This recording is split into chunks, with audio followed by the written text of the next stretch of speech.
আচ্ছা, প্রথমে আর কি মাইকে একটু প্রবলেম ছিল। আসসালামু আলাইকুম প্রিয় শিক্ষার্থীরা, আশা করি তোমরা সকলে অনেক বেশি ভালো আছো। আজকে তোমাদের জন্য হিসাব বিজ্ঞানের ফার্স্ট ক্লাস নিয়ে হাজির হলাম। এবং তোমাদের ফার্স্ট ক্লাস, তোমাদের তাসনাম স্যার যেটা ইংরেজি ক্লাস ছিল ওইটা নিছে। তো যেহেতু মানে তোমাদের 27 ব্যাচের সাথে আমাদের ফার্স্ট ক্লাস, আমার ফার্স্ট ক্লাস সেটা হচ্ছে হিসাব বিজ্ঞান। তো তোমরা আর কি কমার্সে যারা আছো তারা সকলেই জয়েন হয়ে যাও, এবং কোনো যদি প্রবলেম থাকে অবশ্যই জানাবা। মানে সাউন্ড এখন আর কি ক্লিয়ার আছে, আমি আর কি মাইকটা চালু করতে ভুলে গেছিলাম।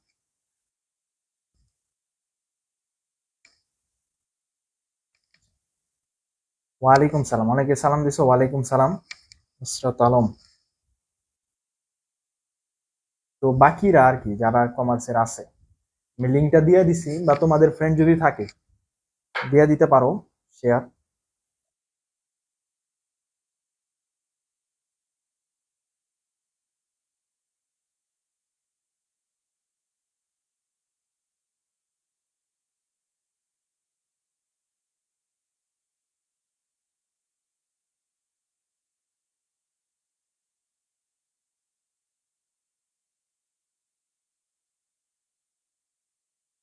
অনেকে সালাম দিছো। ওয়ালাইকুম সালাম, ওয়ালাইকুম সালাম। আশা করি সকলে ভালো আছো। তো হিসাব বিজ্ঞান তোমরা জানো যে তোমরা 9-10ও পড়ছো হিসাব বিজ্ঞান, তবে 9-10-এর হিসাব বিজ্ঞানটা একটু মোটামুটি আর কি সোজা, কিন্তু কলেজের হিসাব বিজ্ঞান একটু কম্পারেটিভলি একটু বেশি কঠিন। কারণ কি এখানে দুইটা পত্র থাকে, দুইটাতে পুরো ফুল ম্যাথ। তো আমরা চেষ্টা করবো আর কি সবগুলাই কভার করার, ইনশাল্লাহ ভালো মতো বোঝানো। তোমরা যদি একটু কোঅপারেট করো তাহলে তাহলেই সম্ভব।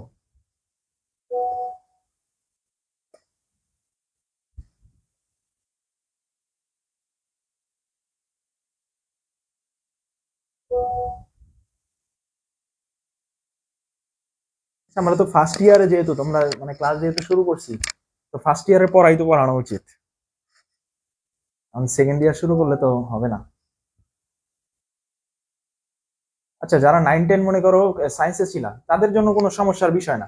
কারণ হচ্ছে এখানে এই কলেজের ইয়াগুলাও, হিসাব বিজ্ঞানের টপিক গুলো একবারে 9-10 থেকেই, কিন্তু এখানে 9-10 এর গুলাও আছে, কিন্তু পাশাপাশি আরো একটু বিস্তারিত আলোচনা আছে। আচ্ছা, অনেকেই জয়েন হয়েছে, চলো শুরু করা যায়, কারণ সবার জন্য ওয়েট করতে থাকলে অনেক দেরি হয়ে যাবে। তো আমরা প্রথমে যেটা করবো হিসাব বিজ্ঞান পরিচিতি, প্রথম ক্লাসটা একবারে বেসিক। এর পরের দিকে আমরা ম্যাথে যাব, কারণ প্রথম ক্লাসটা একটু করা দরকার। মানে প্রথম দিকে যে এমসিকিউ থিওরি টাইপ আছে, প্রথমে আসো দেখো এই যে হিসাব বিজ্ঞান জিনিসটা কি। হিসাব বিজ্ঞান কি এটা হচ্ছে আমাদের আগে জানতে হবে, তারপরে আর কি আমরা আগাইতে পারবো। হোয়াট ইজ অ্যাকাউন্টিং, মানে হিসাব বিজ্ঞান হচ্ছে ব্যবসায়ের ভাষা। মানে একটা প্রতিষ্ঠানের তোমার যে কোনো ধরনের আর্থিক কার্যাবলী, আর্থিক আর্থিক কার্যাবলী বিজ্ঞানসম্মত উপায়ে লিপিবদ্ধ করাকে কি বলা হয়? হিসাব বিজ্ঞান বলা হয়। একটা প্রতিষ্ঠানের কি আর্থিক কার্যাবলী লিপিবদ্ধ করাকেই কি হিসাব বিজ্ঞান বলা হয়ে থাকে। এই আর্থিক কার্যাবলী লিপিবদ্ধটা আরো বিভিন্ন ভাবে মানে কয়েকটা উপায়ে করা যায়। সেটা কি, যে তোমার লিপিবদ্ধকরণ, শ্রেণীবদ্ধকরণ, শুধু এটা প্রথমে ফার্স্টে কি করতে হবে? লিপিবদ্ধ করতে হবে। ধরো একটা লেনদেন হইলো বা একটা আর্থিক কিছু হইলো, ধরো তুমি ইনকাম করলা, ধরো বিক্রয় করলা একটা পণ্য, তো এটা তোমার আয় হইলো না। তো এই আয়টা যে হয়েছে ওইটা ফার্স্টে কি করতে হবে? লিপিবদ্ধ করতে হবে। মানে ওইটা লিপিবদ্ধ করতে হবে। এরপরে শ্রেণীবদ্ধকরণ, মানে যেই লেনদেন গুলা হয়েছে, মানে যে আর্থিক কার্যাবলী গুলা হয়েছে ওইগুলা কোন শ্রেণীতে পড়ে সেগুলো আর কি কি করতে হবে, সেগুলো আর কি তোমার সেপারেট করে আর কি দেখাইতে হবে, যে মানে ক্যাটাগরাইজ করতে হবে আর কি। তারপর সার সংক্ষেপ, ওইটা আর কি সংক্ষেপে লিখতে হবে, যেমন একটা লেনদেন বুঝাইলে তোমরা আর কি বুঝতে পারবে। তারপরে কি, সবশেষে এর ফলাফল বিশ্লেষণ। এরপর সবকিছু শেষ হয়, আর্থিক কার্যাবলীটার ফলাফল কি, প্রতিষ্ঠান কত ইনকাম করবে, কত লাভ হবে, কত লস হয়েছে, এই সবগুলা কি বিবেচনা করার মাধ্যমেই আমাদের হিসাব বিজ্ঞানের কার্যাবলী সম্পন্ন হয়। এটাকে বলা হয় কি হিসাব বিজ্ঞান। বুঝতে পারছো? তাহলে হিসাব বিজ্ঞান মোট কথায় কি দাঁড়ালো, যে একটা প্রতিষ্ঠানের আর্থিক কার্যাবলী গুলা, আর্থিক কার্যাবলী বলতে কি বোঝায়? লেনদেন, মানে লেনদেন মানে প্রতিষ্ঠান থেকে যেটা চলে যায়, যেটা আসে, সেগুলাকে বোঝায়। যে আর্থিক কার্যাবলী যেগুলো হইছে সেগুলা কি লিপিবদ্ধকরণ, শ্রেণীবদ্ধকরণ, সার সংক্ষেপ মানে সেটা সংক্ষেপে লেখা, এবং সবশেষে এর ফলাফল, প্রতিষ্ঠান এই থেকে কি কি ফলাফল পাইলো সেটা বিবেচনা করাকে কি বলা হয়? হিসাব বিজ্ঞান বলা হয়ে থাকে। ওকে, তোমরা যদি কোথাও না বোঝো অবশ্যই বোঝা বলবা আর কি। আচ্ছা, এগুলো না পড়ানো ভালো, এগুলো অনেকে পারো, অনেকের কাছে বোরিং লাগতে পারে, কিন্তু সবই করাইতে হয়। বুঝতে পারছো, সবই পড়াইতে হয়, না পড়াইলে হয় না।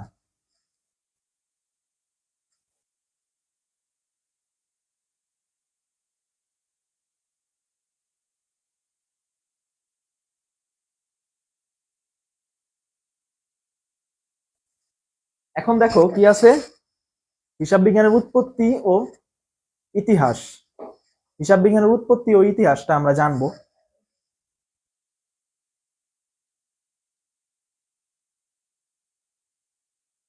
তোমরা আর কি কমেন্টে এত সময় নষ্ট করার প্রয়োজন নাই, একটু মনোযোগ দিয়ে দেখো, এটাই ভালো হয়।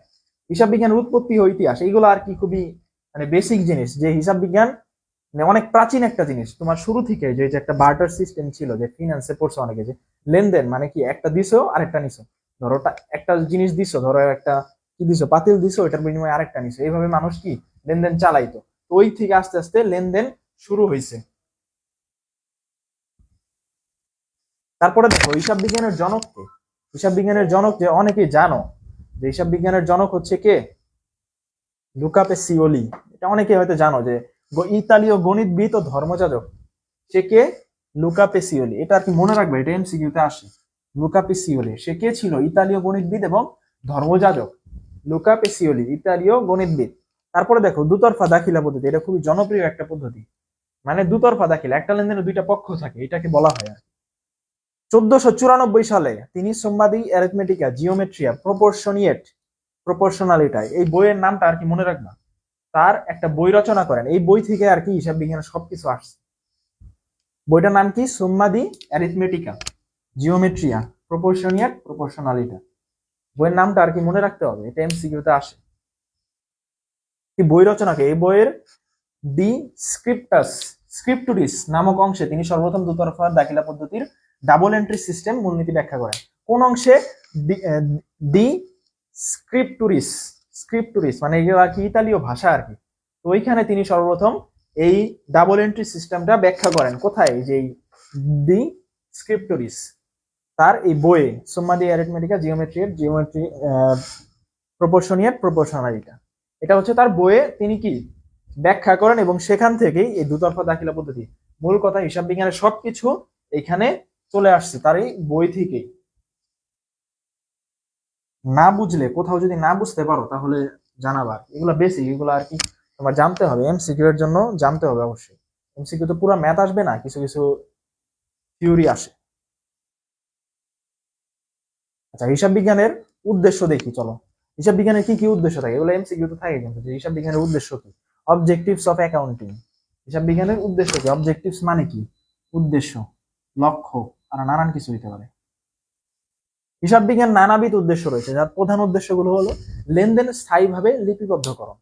লেনদেনগুলা কি স্থায়ীভাবে লিপিবদ্ধকরণ। একটা লেনদেন জিনিসটা কি, লেনদেন বলতে যে এটা পরে পড়াবো, তারপরে একটা দেখাই। ধরো বিক্রয়, বিক্রয় 5,000 টাকা, ক্রয় 10,000 টাকা।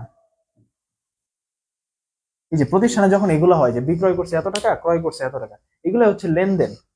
এগুলা কি লেনদেন, মানে প্রতিষ্ঠান থেকে একটা গেল একটা আসলো, কোনগুলো আসে কোনগুলো যায়, এগুলো কি লেনদেনের অন্তর্ভুক্ত। আচ্ছা, লেনদেন হচ্ছে উদ্দেশ্যের মধ্যে আরেকটা, ফার্স্টে যে উদ্দেশ্য সেটা কি, মানে লেনদেন গুলা স্থায়ীভাবে লিপিবদ্ধ করা হয়। তারপরে আর্থিক ফলাফল নির্ণয়, লেনদেন গুলা যে আর্থিক মানে লিপিবদ্ধ করলাম, ওইটা শেষে আর্থিক ফলাফলটা কি বের হইলো আমাদের, মানে আমরা কি বেনিফিটেড হইলাম নাকি লস হয়ে গেল, সেগুলো আর কি কি সেগুলো আর কি নির্ণয় করা হয়। তারপরে আর্থিক অবস্থা নিরূপণ, এই আর্থিক ফলাফল থেকে কি আর্থিক অবস্থা, প্রতিষ্ঠান কি ভালো পজিশনে নাকি খারাপ পজিশনে, সেগুলা নিরূপণ করা হয়।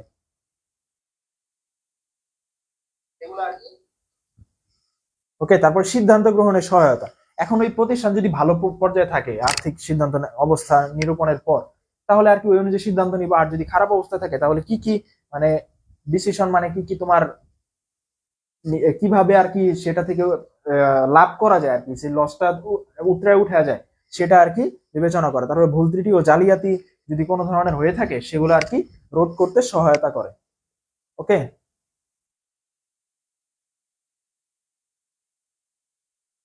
এরপরে দেখো একটা ইম্পর্টেন্ট টপিক, সেটা কি, যে হিসাব বিজ্ঞানের ব্যবহারকারী। হিসাব বিজ্ঞানের দুই ধরনের ব্যবহারকারী থাকে। কয় ধরনের?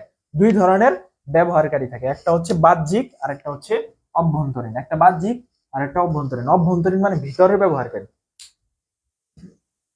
তোমার হিসাবের তথ্য, তুমি যে হিসাব বিজ্ঞানের লেনদেন বা যে কোনো তথ্য, একটা প্রতিষ্ঠানের আর্থিক অবস্থার তথ্য, সেগুলা কে নিরূপণ করে? তোমার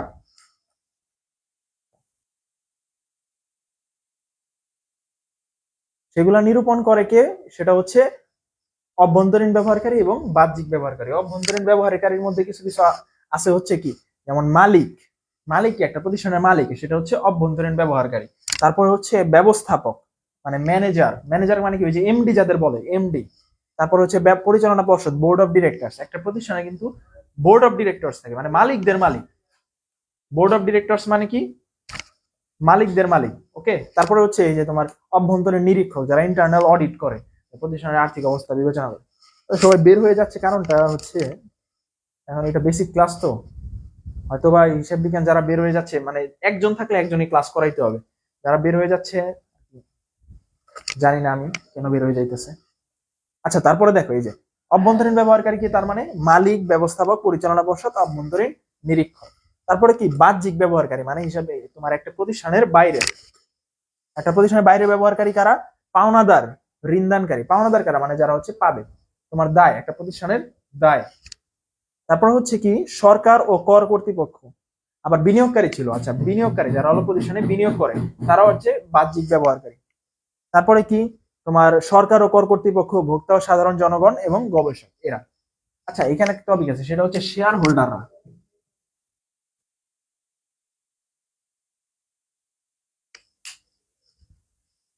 ওকে, এটা শেয়ার হোল্ডার। আচ্ছা, এটা বলতে পারবা কি হচ্ছে শেয়ার হোল্ডাররা এটা প্রতিষ্ঠানের অভ্যন্তরীণ ব্যবহারকারী নাকি বাহ্যিক ব্যবহারকারী?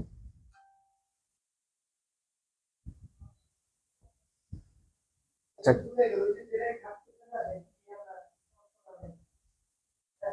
কেউ কি বলতে পারবা?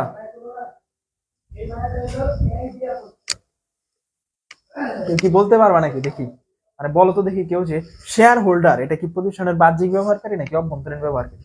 এটা তোমার অ্যাডমিশন টেস্টে আসে, বুঝতে পারছো? এটা অ্যাডমিশন টেস্টে আসে যে শেয়ার হোল্ডাররা কারা, এটা কি প্রতিষ্ঠানের অভ্যন্তরীণ ব্যবহারকারী নাকি বাহ্যিক ব্যবহারকারী?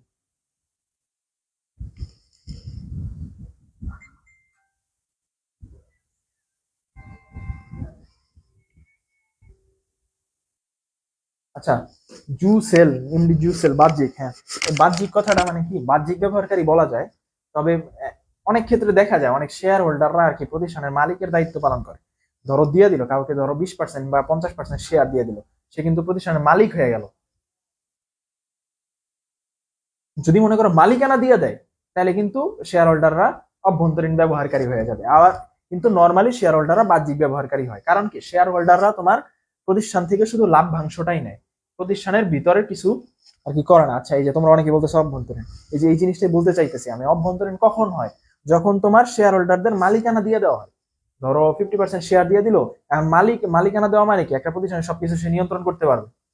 কিন্তু নর্মালি, আচ্ছা মালিকানা যদি দিয়ে দেয় তখন হবে কি অভ্যন্তরীণ ব্যবহারকারী। কারণ কি, মালিক তখন সবকিছু নিয়ন্ত্রণ করতে পারবে, শেয়ার হোল্ডাররা।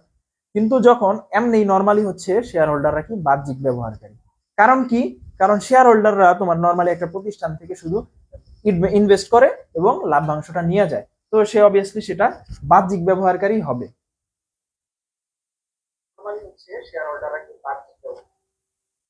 ওকে, আশা করি হয়তো এটা বুঝতে পারছো। তোমরা না বুঝলে অবশ্যই জানাবা কমেন্টে। ওকে,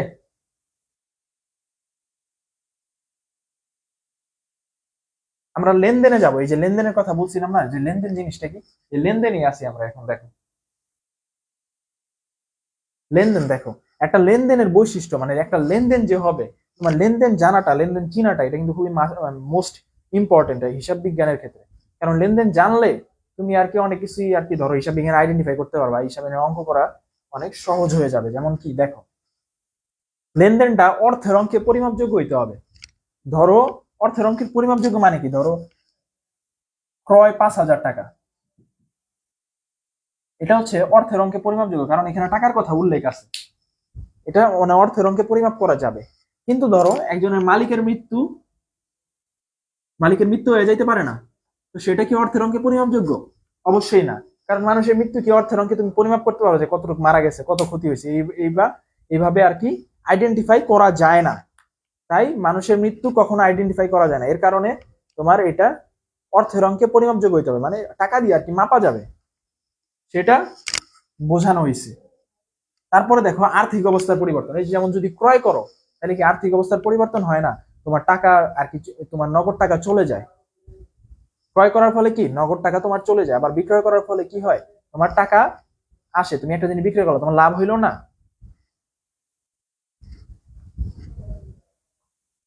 ওকে, এখন একটু আগে যে মনে করো, কি বলবো, তোমরা ডিস্ট্রাক্ট করে দাও খালি। এই যে প্যারাগ্রাফের বিষয়টা, এখন হিসাব বিজ্ঞান ক্লাসে কি এটা বলা জরুরি ছিল? হ্যাঁ, স্যার মানে স্যারকে মেসেজ দিবা, বুঝছো? বা কাউকে মেসেজ দিলে বইলা দিবে। আর্থিক অবস্থার পরিবর্তন মানে ওই যে ধরো ক্রয় করলা, তোমার টাকাটা চলে গেল, মানে নগদ টাকা চলে গেল, আবার বিক্রয় করলা, নগদ টাকা মানে তোমার আসলো, টাকা পয়সা আসলো। এর এর ফলে যে আর্থিক অবস্থার পরিবর্তন হয়, এটাও একটা বৈশিষ্ট্যের মধ্যে পড়ে লেনদেনের। দ্বৈত সত্তা মানে ডুয়েল এন্টিটি। যেমন কি ধরো ক্রয় করলা, ক্রয়ের ফলে তোমার কি কি হয়?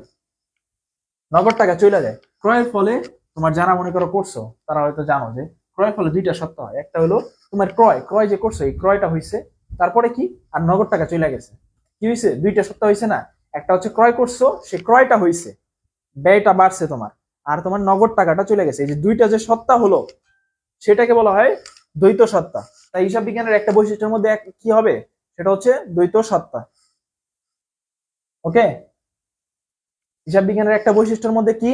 সেটা হচ্ছে দ্বৈত সত্তা। তারপর স্বয়ংসম্পূর্ণ ও স্বতন্ত্র, মানে প্রতিটা লেনদেন একজন আরেকজনের থেকে আলাদা হবে। ধরো তুমি কারো কাছে ধারে পণ্য ক্রয় করছো, এখন সে বলছে ধারে পণ্য ক্রয়, তখন একটা লেনদেন হবে, সেটার জাবেদা কি হবে? ধারে পণ্য ক্রয়ের যে ক্রয় হিসাব, পাওনাদার হিসাব। এখন ও বলছে কি যে আরো 2 মাস পরে টাকা দিলে, তখন ওইটা আরেকটা লেনদেন হবে। মানে বুঝতে পারছো যে দুইটা লেনদেন কিন্তু পৃথক হবে, মানে একটা আরেকটার উপরে কোনো নির্ভরশীল হবে না। তুমি এখন ধারে ক্রয় করছো, ওইটার একটা লেনদেন হইলো, আবার ও বলছে কি 2 মাস পরে ওইটা টাকা দিবে, পরিশোধ করবে, তো ওইটা আরেকটা লেনদেন হবে। দুইটা মিক্স করা যাবে না, কারণ কি হিসাব বিজ্ঞানের প্রতিটা লেনদেন স্বয়ংসম্পূর্ণ এবং স্বতন্ত্র। ওকে, তারপরে দৃশ্যমানতা, মানে লেনদেন দৃশ্যমান হইতে হবে। ধরো এই যে ক্রয় করছো, এই ক্রয়টা দৃশ্যমান না? এখন ধরো তুমি কিছু কিছু জিনিস আছে যেমন যেটা দেখা যায় না, অবচয়। অবচয় মানে কি? ধরো তুমি ধরো একটা ল্যাপটপ 20,000 টাকা দিয়ে কিনছো, সেটা আবার ধরো 10 বছর পরে 5,000 টাকায় বিক্রি করছো, তাহলে তোমার অপচয় কত হবে বলো তো? কেউ কি বলতে পারবা? ধরো 20,000 টাকা দিয়ে কিনে তুমি 5 বছর বা 10 বছর পর 5,000 টাকায় বিক্রি করছো, তাহলে অপচয়টা কত হবে বলতে পারবা কেউ? কেউ কি বলতে পারবা? যদি বলতে পারো তাহলে কমেন্টে জানাও। হ্যাঁ, এই যে সালাউদ্দিন ভুইয়া, ঠিক আছে, অবচয় এটাকে বলে। অবচয় মানে একটা তুমি কিনছো যেই টাকায়, এবং সেটা ব্যবহার করার পরে যেই টাকায় বিক্রি করতে পারবা, এই মাঝখানে যে টাকাটা আছে, মানে যেটা হচ্ছে দৃশ্যমান, যেটা অদৃশ্যমান মানে দেখা যায় না, সেটাকে বলা হয় অবচয়। মানে যেটা তুমি দেখতে পারবা না, যেটা কি দেখতে পারবা না। তারপরে ঐতিহাসিক ঘটনা, একটা লেনদেন ঐতিহাসিক হইতে পারে, মানে পূর্বের হইতে পারে, মানে ধরো অনেক আগে লেনদেন করছো, ওইটাও হইতে পারে। আবার ভবিষ্যতে হয় না অনেক লেনদেন, যেমন ধরো কুরিন সঞ্চিতি, সেগুলো কিন্তু ভবিষ্যতের জন্য হয়। কারণ কি তুমি একটা কুরিন মানে হচ্ছে তুমি একটা লেনদেনের কাছে, মানে একজনের কাছে টাকা পাবা না, সেটাকে বলা হয় কুরিন। কিন্তু ওই কুরিনের জন্য যে টাকাটা পাবা না, সেটার জন্য একটা সঞ্চয় করে রাখলা টাকাটা, যে তখন যদি দরকার হয় তখন আমি ইউজ করবো, সেটাকে বলা হয় কুরিন সঞ্চিতি। এটা একটা ভবিষ্যতের লেনদেন। তো সেইটাও কিন্তু হয়, মানে ঐতিহাসিক ঘটনা হইতে পারে, ফিউচারের হইতে পারে, পাস্টেরও হইতে পারে লেনদেন। ওকে, তারপর হচ্ছে হিসাব সমীকরণের প্রভাব। হিসাব সমীকরণ হচ্ছে একটা ইম্পর্টেন্ট জিনিস হিসাব বিজ্ঞানে, সেটা হচ্ছে এ equal to L plus O ই। এটা তোমাদের সামনে বুঝাবো। তো প্রতিটা লেনদেন এই যে এই জায়গায় প্রভাব ফেলবে। এটা হচ্ছে সম্পদ ইকুয়াল টু এল মানে লায়াবিলিটিস প্লাস ও ই মানে ওনার সিকিউরিটি। ওকে, আচ্ছা আমি গণনা করা যায় বলি না, আমি বলছি অদৃশ্যমান মানে অবচয়টা কিন্তু দেখা যায় না। কত টাকা ইউজ করে ফেলাইছো? এই যে 15,000 টাকা তুমি যে ইউজ করছো, মানে ইউজ হয়ে গেছে, ওইটা ওইটা কি কখনো দেখা যাবে? দেখা যাবে না। এটাই হচ্ছে অদৃশ্যমান। ওকে, এই হিসাব সমীকরণে প্রভাব ফেলবে কে? প্রতিটা লেনদেন। এই ছিল লেনদেনের বৈশিষ্ট্য। এখন লেনদেন নিয়ে তোমাদের কোনো কোশ্চেন আছে নাকি বলো তো, যদি থাকে বলো, না থাকলে নেক্সটে যাব।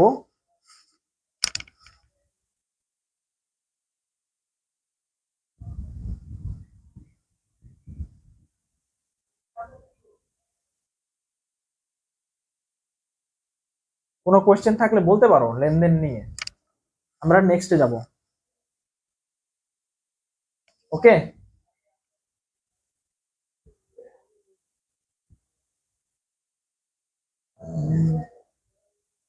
আচ্ছা এখন দেখো হিসাব বিজ্ঞানের খুবই একটা ইম্পর্টেন্ট জিনিস, সেটা হচ্ছে হিসাব সমীকরণ। হিসাব সমীকরণটা কি? এ ইকুয়াল টু এল প্লাস ওই, সেটা কি বলা হয়? হিসাব সমীকরণ। এ মানে কি? অ্যাসেটস। অ্যাসেটস মানে কি? সম্পদ। সম্পদ সেটা কি? সম্পদ বিভিন্ন ধরনের হইতে পারে, যেমন কি আসবাবপত্র, একটু ডিস্টার্ব দিতেছে, সেটা কি? সম্পদ বিভিন্ন ধরনের হইতে পারে, সেটা কি? আসবাবপত্র। কি হইতে পারে? আসবাবপত্র।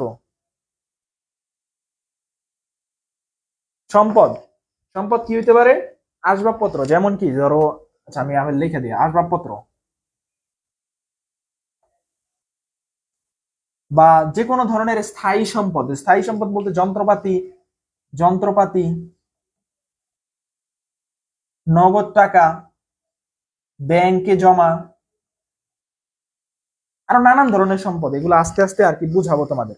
তারপর দায় কি? দায় হচ্ছে তোমার প্রতিষ্ঠানের ভিতর তৃতীয় পক্ষের আর কি দাবি। একটা দায় থাকে না প্রতিষ্ঠানের, ধরো তুমি কারো কাছে ঋণ নিয়ে ব্যবসা শুরু করছো, ব্যবসায় কিন্তু এমনি এমনি এমনি শুরু করা যায় না, অনেক টাকা পয়সা লাগে। সেগুলো হচ্ছে তুমি অনেকের কাছে ধার দেনা করে ব্যবসা শুরু করছো, সেটা হচ্ছে কি? দায়।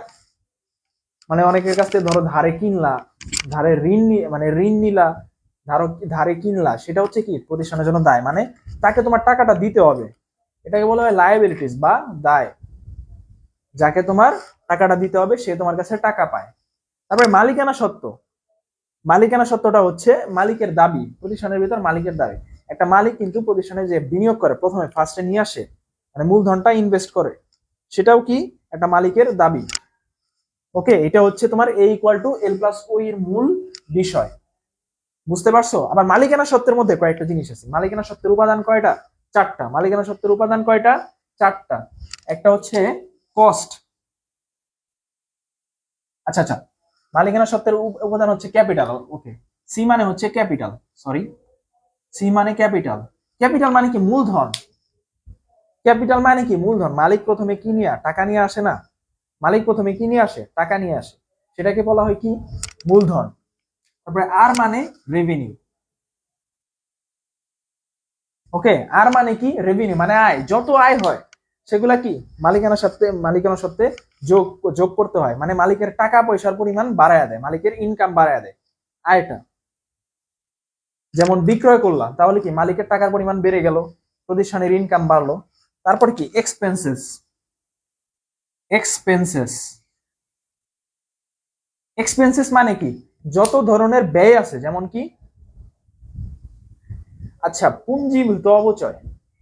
পুঞ্জীভূত অপচয় হচ্ছে মানে এটা হচ্ছে একটা দায়। পুঞ্জীভূত অপচয় কি? দায়। অপচয় হচ্ছে ব্যয়। অপচয় মানে কি? ওই যে তোমার একটা ব্যয়, অপচয় হলো, এটা সবসময় মুখস্থ রাখবা যে এটা সব জায়গায় অলওয়েজ এই সেম হয়। অপচয় ব্যয়, পুঞ্জীভূত অপচয় হচ্ছে দায়। ওকে, দেখো এক্সপেন্সেস মানে কি? এক্সপেন্সেস মানে যত ধরনের ব্যয় আছে, যেমন ধরো ক্রয় করলো, এগুলা কিন্তু মালিকের টাকার পরিমাণ কমায় দেয়। এর কারণে এগুলা ব্যয় সবসময় মালিকানা সত্ত্ব থেকে বিয়োগ করতে হয়। মানে এমনি এমনি বলতেছি নর্মালি, এক্সপেন্সেস যত ব্যয় আছে এগুলো মালিকের টাকার পরিমাণটা কমায় দেয়। তারপরে কি? ড্রয়িংস। ড্রয়িংস মানে হচ্ছে উত্তোলন।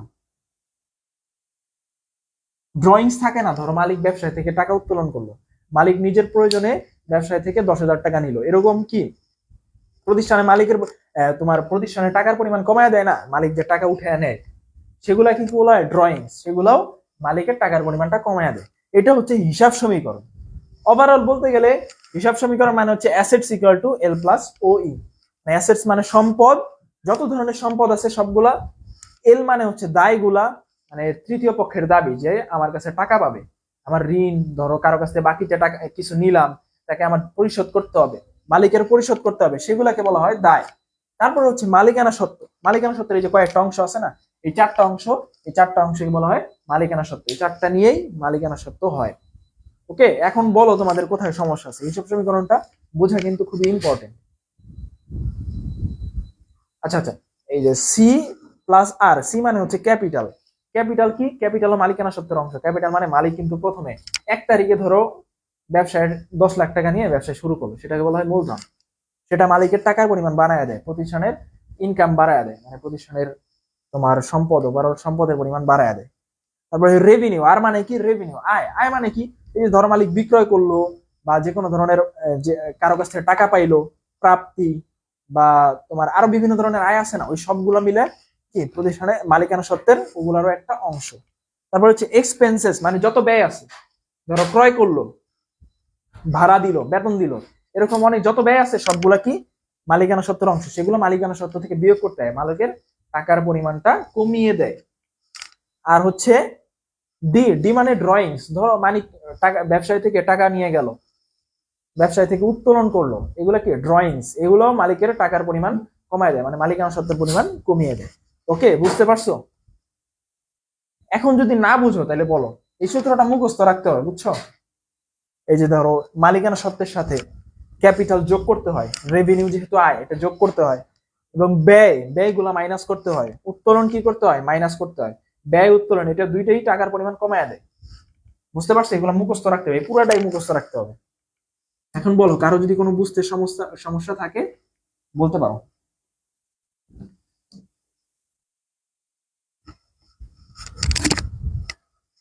ওকে, মানে কোথাও বুঝতে সমস্যা থাকলে বলতে পারো।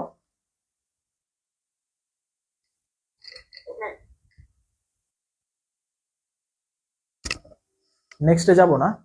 আচ্ছা দেখো, মানে আমি একবার সহজ করে বুঝাই দিই যে জাবেদা, এই যদি এইটা এই জিনিসটা বুঝতে পারো তাহলে জাবেদা বুঝতে সহজ হবে। আর হিসাব বিজ্ঞানে জাবেদা কিন্তু হিসাব বিজ্ঞানের প্রাণ। জাবেদা পারলে তুমি সবই পারো। বুঝতে পারছো? জাবেদা পারলে সবই পারবা। এই দেখো, সম্পদ আর ব্যয় একবারে মুখস্থ রাখতে হবে এই জিনিসটা, এর আগেরটা আর এইটা। সম্পদ আর ব্যয়, দেখো সম্পদ আর ব্যয় কি?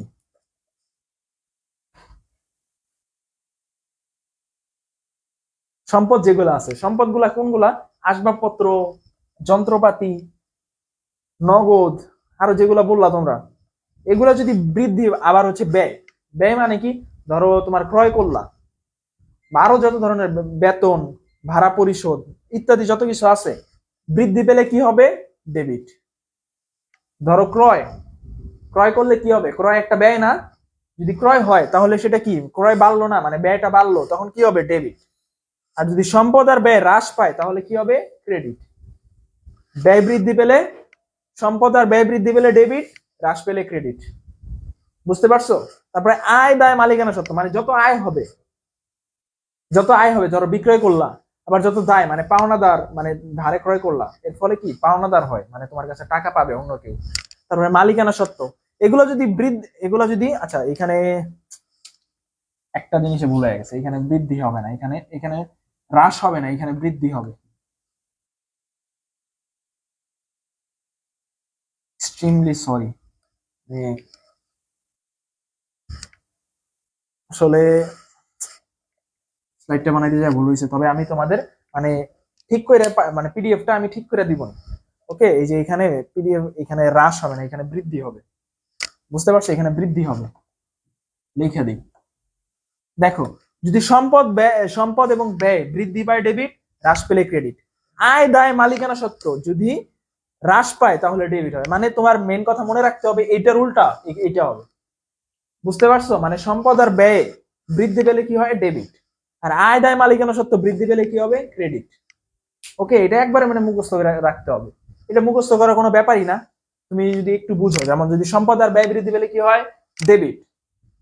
আর আয় দায় মালিকানা সত্ত্ব বৃদ্ধি পেলে কি হবে? ক্রেডিট। সম্পদ আর ব্যয় হ্রাস পেলে কি হয়? ক্রেডিট। আয় দায় মালিকানা সত্ত্ব হ্রাস পেলে কি হবে? ডেবিট। এইটা একবারে মুখস্থ রাখতে হবে। আচ্ছা এখন বলো, তোমাদের কি বুঝতে সমস্যা আছে? এটা এটা একবার মুখস্থ রাখতে হবে, এটা আর কি, বুঝছো? এটা আর কি বুঝানোর তেমন কিছু নাই, খালি মুখস্থ রাখতে হবে।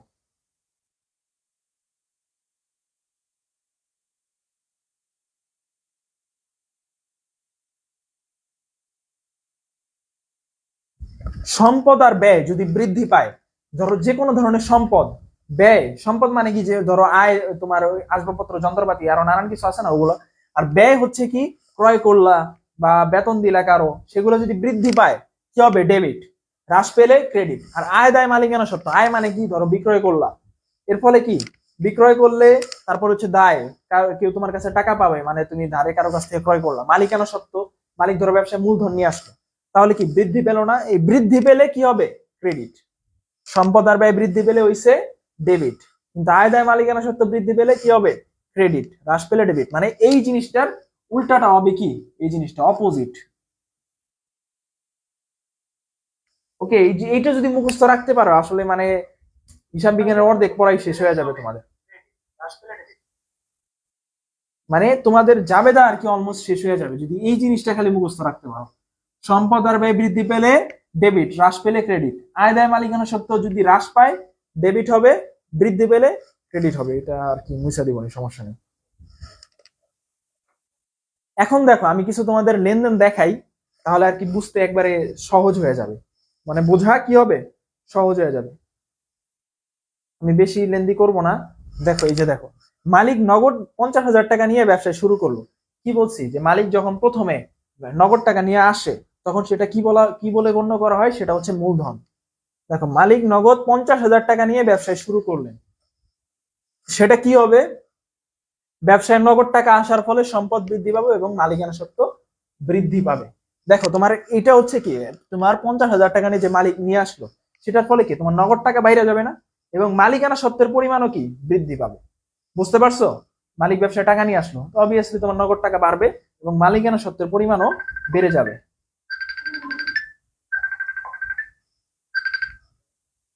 তারপরে দেখো বাকি,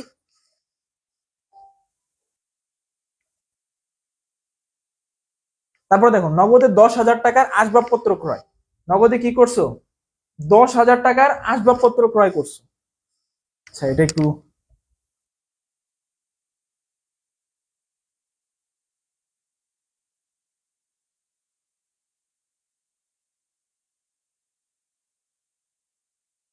নগদে 10,000 টাকার আসবাবপত্র ক্রয় করছো। এখন দেখো আসবাবপত্র ক্রয় করছো, কি করছো, আসবাবপত্র ক্রয় করছো। আসবাবপত্র ক্রয় করার ফলে কি হবে, তোমার সম্পদের পরিমাণ বাইরে যাবে না। আসবাবপত্র কিন্তু একটা সম্পদ, আমি বলছিলাম না, বারবার বলছি আসবাবপত্র একটা সম্পদ। এখন নগদে 10,000 টাকার আসবাবপত্র কিনছো, এই সম্পদটা তোমার বেড়ে যাবে। আর যেহেতু নগদে কিনছো মানে কি, আসবাবপত্র টাকা দিয়েই তো কিনবা, এখন নগদ টাকা কি চলে যাবে না, তোমার আসবাবপত্র যে নগদ টাকা দিয়ে কিনছো সেটা, আসবাবপত্রটা বাড়বে, মানে সম্পদটা তোমার বৃদ্ধি পাবে, সম্পদটা কি হবে, সম্পদটা বেড়ে যাবে। আর তুমি যে নগদ টাকা দিয়ে কিনলা, নগদও কিন্তু একটা সম্পদ। নগদ কি বলছিলাম, নগদ কিন্তু একটা সম্পদ। এই নগদ সম্পদটা কমে যাবে, কি হবে, নগদ সম্পদটা কমে যাবে এবং আসবাবপত্র নামক সম্পদটা বৃদ্ধি পাবে। তারপর দেখো ধারে বা বাকিতে 15,000 টাকার পণ্য ক্রয়। ধারে কারো কাছ থেকে 15,000 টাকার জিনিস কিনছো, সেটা কি হবে, সেটা হবে তোমার, এই যে ধারে ক্রয়ের ফলে কি হবে, পাওনাদার বৃদ্ধি পাবে না। ধারে কিনছো, এখন তোমাকে ওই টাকাটা পরিশোধ করতে হয়, মানে কারো কাছে ধরো ধারে নিছো, এখন ওই জিনিসটা পরিশোধ করতে হবে না, এটা তোমার দায়। এই দায়টা বৃদ্ধি পাওয়ার ফলে তোমার প্রতিষ্ঠানের পাওনাদার বৃদ্ধি পাবে, মানে দায় বৃদ্ধি পাবে। তারপরে হচ্ছে কি, মালিকানা সত্ত্বটা কমে যাবে, মালিকানা সত্ত্বের পরিমাণ কমে যাবে। কারণ ব্যয় হইলে কি হয়, যে আমি কিন্তু বলছিলাম, আগে দেখাইছিলাম, ব্যয় কি হয়, মালিকানা সত্ত্ব থেকে মাইনাস করতে হয়। ব্যয় কি করতে হয়, মালিকানা সত্ত্ব থেকে মাইনাস করতে হয় না, যে C equal to C plus R minus E X minus D, লেখাইছিলাম না এটা তোমাদের, এই যে এর আগের স্লাইডে তো দেখাইছিলাম। ব্যয়টা কি, মালিকানা সত্ত্ব থেকে মাইনাস করতে হয়, কারণ কি, ব্যয়টা তোমার বৃদ্ধির ফলে তোমার মালিকানা সত্ত্ব মাইনাস করতে হয়। আচ্ছা তোমরা পারো এগুলা না, নুসরত আলম, পারলে তো ভালো। এখন সবাই, এখন তুমি পারো দেখে আর কি, তো না পড়ালে খারাপ দেখা যায় না, সবাই আছে যেহেতু, সবাই তো আর পারে না। বুঝতে পারছো, 4 নম্বরে যাই, দেখো 25,000 টাকার পণ্য বিক্রয়। এখন তুমি 25,000 টাকার পণ্য বিক্রয় করলো, এটার ফলে কি হবে, তোমার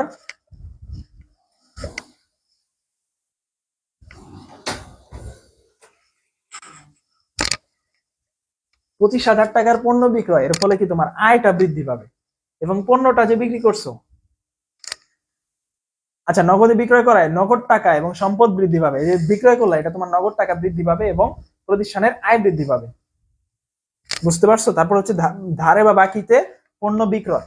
এই ধারে বিক্রয় করছো, মানে ধারে কারো কাছে বিক্রয় করলে সে মানে তুমি একজনের কাছে টাকা পাবা, এতক্ষণ তোমার কাছে পাইতো, এখন তুমি পাবা ধারে বিক্রয়ের ফলে। মানে দেনাদার তোমার বৃদ্ধি পাবে এবং প্রতিষ্ঠানের আয় বৃদ্ধি পাবে। দেনাদার নামক সম্পদ বৃদ্ধি পাবে এবং মালিকানা সত্ত্ব আয় বৃদ্ধি পাবে। তারপর দেখো, মালিক ব্যক্তিগত প্রয়োজনে ব্যবসা থেকে উত্তোলন করলে কি হয়? মালিকানা সত্ত্বের পরিমাণ কমে যায় না? উত্তোলন করলে মালিকের টাকার পরিমাণটা কমে যায়। বুঝতে পারছো? প্রতিষ্ঠান থেকে নগদ টাকা চলে যায়, মালিকের টাকার পরিমাণ কমে যায়। তারপরে দেখো, এতক্ষণ শেষ, অনেক বুঝাইছি, এখন হচ্ছে তোমাদের পালা। সব তো অ্যান্সার দেওয়াই আছে, মানে একটু ভুলের কারণে অ্যান্সার গুলো চলে আসছে। দেখো, লুকা পেসিওলি 1494 সালে প্রকাশিত তার গ্রন্থে হিসাব বিজ্ঞানের যে মূলনীতি আলোচনা করেছেন, সেই বিষয়টি কোন অংশের অন্তর্ভুক্ত ছিল? একটা বইয়ের নাম ছিল কিন্তু, হিসাব বিজ্ঞানের কোন অংশে তিনি তার মূল বিষয়গুলো আলোচনা করেছিলেন? তার গ্রন্থের ভিতরে ওই যে সুম্মা দি অ্যারিথমেটিকা বইটা ছিল না, সেটার কোন অংশে আলোচনা করছেন? আচ্ছা, এই যে জুসেল, পাওনাদার কখনোই সম্পদ হয় না। পাওনাদার মানে হচ্ছে তোমার কাছে কেউ টাকা পাবে। পাওনাদার মানে তো বাংলা ভাষায় বুঝো। দেখো, পাওনাদার মানে তোমার কাছে কেউ টাকা পাবে না, পাওনা মানে তুমি, তোমার কাছে কেউ টাকা পাবে, সেটা সেটা কখনো সম্পদ হয় না, সেটা হয় দায়, যেটা তোমার পরিশোধ করতে হবে এক সময়। আচ্ছা, অনেকে বলছো, ঠিক আছে। আচ্ছা, হিসাব তথ্যের ব্যবহারকারী বা বাহ্যিক ব্যবহারকারীর মধ্যে মূল পার্থক্য কি? 2 নাম্বারটা বলো তো দেখি, কেউ পারো নাকি? অ্যান্সার 2, অ্যান্সারটা চলে আসছে তোমাদের।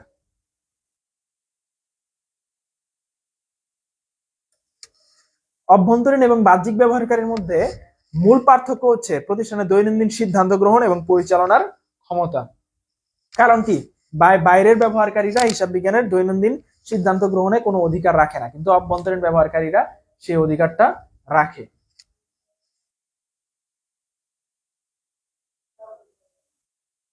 ওকে, 3 নাম্বার দেখো, নিচের কোন ঘটনাটি হিসাব সমীকরণের ডান পাশকে প্রভাবিত করে কিন্তু বাম পাশকে পরিবর্তন ঘটায় না? মানে শুধু ডান পাশকে প্রভাবিত করে কোন ঘটটা, সেটা দেখবো চলো। সেটা হচ্ছে, ডান পাশ মানে কি হিসাব বিজ্ঞানের?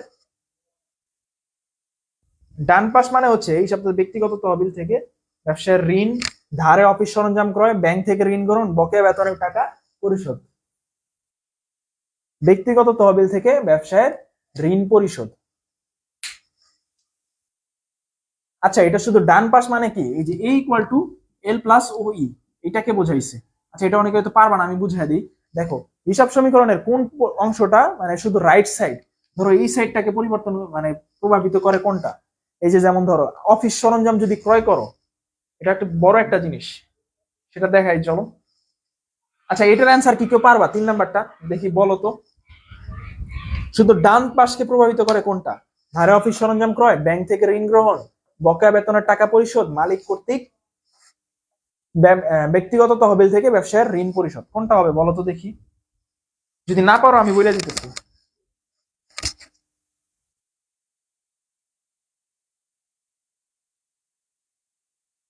মানে শুধুমাত্র একটা পাশকে প্রভাবিত করে।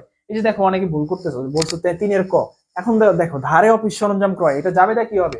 অফিস সরঞ্জাম হিসাব ডেবিট, আর হচ্ছে পাওনাদার হিসাব ক্রেডিট। তো এটা দুই পাশে হইলো না, একটা অফিস সরঞ্জাম মানে কি সম্পদ, আর পাওনাদার মানে কি দায়। দুই পাশে হইলো না, এটা হবে না। শুধু এক পাশকে, মানে শুধু এই পাশকে অথবা এই পাশকে, মানে রাইট সাইডকে প্রভাবিত করে কোনটা? এই যে এইটাকে। দেখো, তারপরে কি, এটা হবে না, 1 নাম্বারটা হবে না। তারপরে দেখো, ব্যাংক থেকে ঋণ গ্রহণ, ব্যাংক থেকে তুমি কি ঋণ নিলা। এখন ব্যাংক থেকে ঋণ নিলে কিন্তু দুইটা জিনিস হয়, একটা তোমার নগদ টাকার পরিমাণটা বাইরে যায়, আর দায় বাড়ে। নগদ টাকার পরিমাণ বাড়লে কি এটা প্লাস হবে, মানে সম্পদ বাড়বে আর দায়ও বাড়বে। তাহলে কি দুই পাশ হলো না? এটাও হবে না, শুধু এক সাইড মানে এই রাইট সাইড কে হইতে হবে। তারপরে দেখো, বকেয়া বেতনের টাকা পরিশোধ, মানে তুমি বকেয়া বেতন হয়েছিল সেটা টাকা পরিশোধ করছো, এই ধরো এখান থেকে মাইনাস করতে হবে এবং এই মালিকানা সত্ত্ব থেকেও অথবা দায় থেকেও মাইনাস করতে হবে। তাহলে এটাও দুই পাশে হয়ে গেল। 4 নাম্বারটা দেখি, মালিক কর্তৃক ব্যক্তিগত তহবিল থেকে ব্যবসায়ের ঋণ পরিশোধ। মালিকের ব্যক্তিগত তহবিল থেকে ব্যবসায়ের ঋণ পরিশোধ, এটা কি হবে? দেখো, তুমি ঋণ পরিশোধ করছো একটা দায়, এখানে মাইনাস করতে হবে, যে দায়টা হয়েছিল ওটা মাইনাস করতে হবে, এবং ব্যক্তিগত তহবিল থেকে নিছো মানে কি মালিকানা সত্ত্ব থেকে, মূলধন থেকে চলে গেছে, এইখান থেকেও আবার মাইনাস, মানে এইখান থেকেও কি মাইনাস করতে হবে। বুঝতে পারছো? এই যে দেখো, একটা জিনিস মানে তোমার এক সাইডকেই শুধু প্রভাবিত করছে। সেটা কি, যে মালিক কর্তৃক ব্যক্তিগত তহবিল থেকে ব্যবসায় ঋণ পরিশোধ, মানে এক পাশকেই শুধু রাইট সাইডকেই প্রভাবিত করছে। এর কারণে এটা 3-এর ঘ হবে। এই যে বোস্তামি বায়েজিদ, বলতে পারছো, 3-এর ঘ হবে, বাকিগুলো হবে না। এমসিকিউ অ্যান্সার করার সবচেয়ে যে তোমার রাইট পদ্ধতি হচ্ছে কি, যে তোমার বাদ দিবা যে কোনটা হবে না, কোনটা হবে না, এগুলো হবে না, এগুলো হবে না, তাহলে শেষে একটা আছে, এটাই হয়ে যাবে। বুঝতে পারছো? এইভাবে এমসিকিউ অ্যান্সার করবো।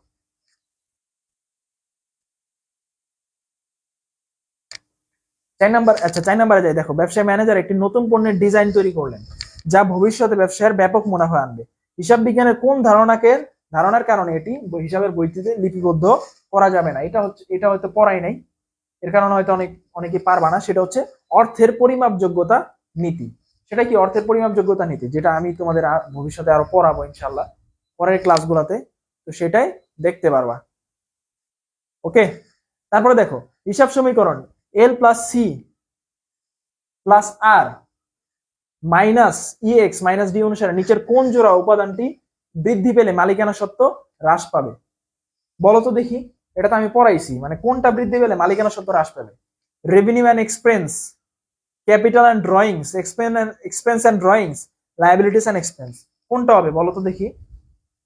5-এর কোনটা হবে, মানে কোনটার ফলে মালিকানা সত্ত্বটা হ্রাস পাবে বলো তো কেউ? রেভিনিউ বা এক্সপেন্স, আয় অথবা ব্যয়, ক্যাপিটাল মূলধন এবং উত্তোলন, ব্যয় এবং উত্তোলন, লায়াবিলিটিস এন্ড এক্সপেন্স, কোনটা হবে বলো তো? একটু ফাস্ট বলো, অনেকে চলে যাইতেছো ক্লাসটা লেন্দি হওয়ার কারণে।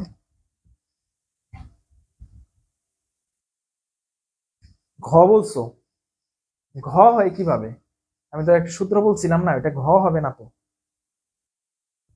এই দেখো, আমি বলছিলাম না যে C plus R minus E X minus D, যেটা এইখানে দেওয়া আছে, দেখো এক্সপেন্স আর ড্রয়িংস, এই যে এটা হবে, 5-এর গ হবে।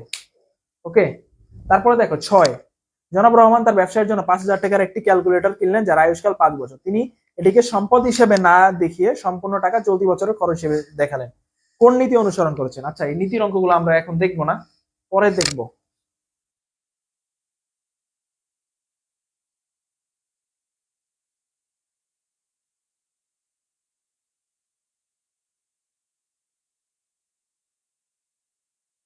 এরপর দেখো কত 7 নাম্বার, দেখো একটি অনগদ লেনদেনের ফলে হিসাব সমীকরণের উপর কি প্রভাব পড়ে? একটি অনগদ লেনদেনের ফলে হিসাব সমীকরণের উপর কি ধরনের প্রভাব পড়ে আর কি? দেখো, সর্বদা মোট সম্পদ হ্রাস পায় এবং মোট দায় বৃদ্ধি পায়। অনগদ লেনদেন মানে কি? অনগদ লেনদেন মানে হচ্ছে এমন কিছু লেনদেন যেগুলো হচ্ছে আর কি তোমার বাকিতেও না, যেমন এরকম কিছু বাকিতেও হয় না কিন্তু আবার নগদেও হয় না, এরকম কিছু লেনদেন আছে। যেমন কি তোমার ধরো বাট্টা প্রাপ্তি, তারপরে আবার কি তোমার আরো কিছু কিছু আছে, যেমন যেগুলো বাকিতেও হয় না এবং নগদেও হয় না। যে এটা একটা উদাহরণ কি, যে নগদ টাকার কোনো পরিবর্তন না হয়েও, যে বললাম না যে নগদেও হয় না, নগদ টাকার পরিবর্তন না হয়েও মালিকানা সত্ত্ব হ্রাস বৃদ্ধি হতে পারে। এই যে এটা কি অনগদ লেনদেনের প্রভাব। তারপরে দেখো নিচের কোন ঘটনাটি একই সাথে ব্যবসার আন্তঃলেনদেন এবং অনগদ লেনদেন? আন্তঃলেনদেন মানে হচ্ছে মানে যেটা আর কি অভ্যন্তরীণ লেনদেন, এবং অনগদ লেনদেন সেটা কি আসবাবপত্রের উপর অবচয় ধার্য করা। এই যে বলতে পারছো অবচয়, হ্যাঁ, আসবাবপত্রের উপর অবচয় ধার্য করা। হিসাব সমীকরণের উপর প্রভাব পড়ে, এটা বুঝছো? 7-এর ঘজে বলছো হিসাব সমীকরণের উপর প্রভাব পড়ে অনগদ লেনদেনের ফলে। কিছু কিছু আছে যেমন বাট্টা প্রাপ্তি, এর ফলে কি তোমার আয় হয় না, এটা এরকম কিছু কিছু লেনদেন আছে। ওকে, এই যে লাস্ট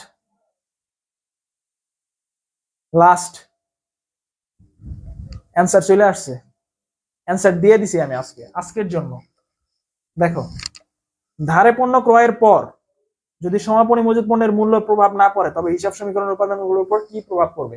মূল্যায়ন করা না হয়, মানে ধারো পণ্য ক্রয়ের পর যদি সমাপনী মজুত পণ্যের মূল্যায়ন করা না হয় তবে হিসাব সমীকরণের উপাদানগুলোর উপর কি প্রভাব পড়ে? দেখো, সম্পদ ও দায় উভয় কম প্রদর্শিত হবে। তারপরে হচ্ছে কি দায় ঠিক থাকবে কিন্তু মালিকানা কম প্রদর্শিত হবে। তারপরে কি সম্পদ ও মালিকানা সত্ত্বেও উভয় কম প্রদর্শিত হবে, শুধু দায়ের পরিমাণ বৃদ্ধি ঘটবে। এখানে সম্পদ ও মালিকানা সত্ত্বেও উভয় কম প্রদর্শিত হবে, কারণ কি সমাপনী মজুত পণ্য একটা লেনদেন, এটা যদি তুমি না দেখাও সেটার ফলে কি হবে, সম্পদ ও দায় উভয়ই কম প্রদর্শিত হয়। মানে সমাপনী মজুত পণ্য হচ্ছে একটা সম্পদের মতো, ব্যবসায় শেষে সবচেয়ে শেষে যেই টাকাটা তোমার কাছে অবশিষ্ট থাকে সেটা হচ্ছে সমাপনী মজুত পণ্য। কারণ সেটা যদি নাই দেখো তাহলে তো সম্পদ ও মালিকানা সত্ত্ব উভয়ই কম দেখানো হবে। তারপরে দেখো এটা কি হবে, সম্পদ ও মালিকানা সত্ত্ব কম প্রদর্শিত হবে। তারপরে দেখো হিসাব সমীকরণের কোন শাখাটি মূলত ভবিষ্যৎ পরিকল্পনা, নিয়ন্ত্রণ এবং নীতি নির্ধারণের জন্য অভ্যন্তরীণ ব্যবহারকারীদের তথ্য সরবরাহ করে। কোন শাখাটি অভ্যন্তরীণ ব্যবহারকারীদের তথ্য সরবরাহ করে, কোন শাখাটি? সেটা হচ্ছে ব্যবস্থাপনা হিসাব বিজ্ঞান। এগুলো একটু এমসিকিউ গুলো একটু কঠিন দিছি, বুঝছো? ওকে, আজকের ক্লাসটা একবারে বেসিক ছিল।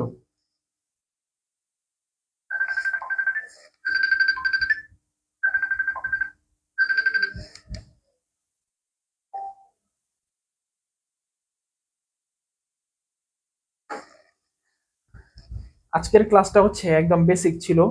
আশা করি তোমরা সকলেই বুঝতে পারছো, অথবা তোমাদের যদি কোনো কোশ্চেন থাকে আজকের ক্লাস নিয়ে, আমরা কালকে থেকে ইনশাল্লাহ ম্যাথে যাব, বুঝছো? কালকে থেকে কোথায় যাব? ম্যাথে ইনশাল্লাহ। মানে লেনদেনের চ্যাপ্টারে যত ম্যাথ আছে এই চ্যাপ্টারে, ফার্স্ট চ্যাপ্টারে এই ম্যাথে যাব। তো আজকে যদি কোনো কোশ্চেন থাকে বলতে পারো, অথবা কোথাও যদি না বুঝে থাকো, আজকের যে মেন জিনিসটা ছিল সেটা হচ্ছে হিসাব সমীকরণ, যে এ equal to L plus O ই, এগুলাই ছিল মেন। এগুলো যদি বুঝে থাকো আজকের ক্লাসটা মানে পারা, বাকিগুলা না বুঝলে হবে। বাকিগুলা এই থিওরি বেসড, এগুলো তোমরা বাসায় যদি এমনি পড়ো বা নাও পড়ো এমনি অ্যান্সার করতে পারো। তোমার মেইন হচ্ছে হিসাব সমীকরণ, সেটা যদি বুঝে থাকো তাহলেই আলহামদুলিল্লাহ।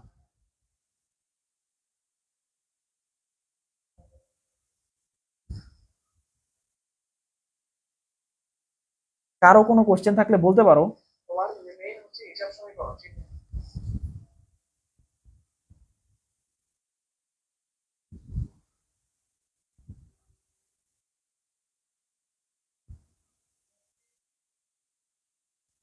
এমসিকিউ গুলো একটু কঠিন হয়েছে, এটা আমিও বুঝতেছি, এমসিকিউ কঠিন হয়েছে।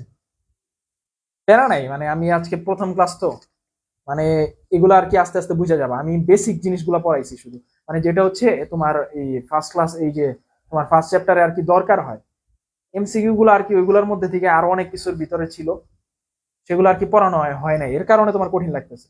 এখন সবই যদি পড়াই, তোমার এই ফার্স্টের চ্যাপ্টারে যত থিওরি আছে সব পড়ালে আর কি বোরিং হয়ে যাবে।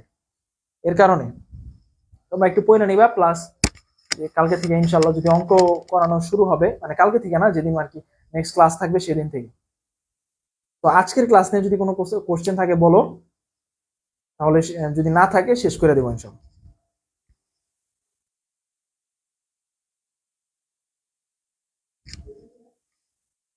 আচ্ছা, আশা করি সকলে বুঝতে পারছো। তো তোমরা নিয়মিত ক্লাসগুলো করবা, আর অ্যাকাউন্টিং যেহেতু একটু কঠিন টাইপের, তো চেষ্টা করবা প্রতিদিন ক্লাস করার। তো ধন্যবাদ সকলকে, পরবর্তী ক্লাসের আমন্ত্রণ জানিয়ে এখানে শেষ করছি। আসসালামু আলাইকুম রহমতুল্লাহ।